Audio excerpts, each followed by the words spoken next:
How to fix login error in Pizza Hut application. First, if you're having any kinds of problem with the application, make sure that your device is connected to a secure network.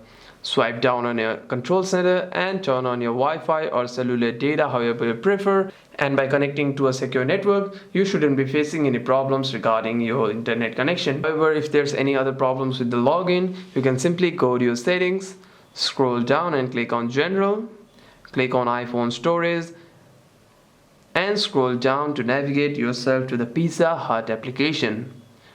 Click on Show All. Here's our Pizza Hut application. Simply tap on it and click on Offload App. Click on Offload App again and click on Reinstall Application. And what this does is it deletes the application whilst keeping its documents and data.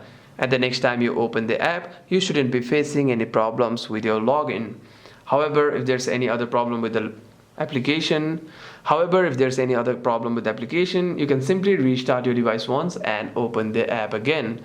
Hope this video was helpful, and if you have any further questions, make sure to leave a comment down below.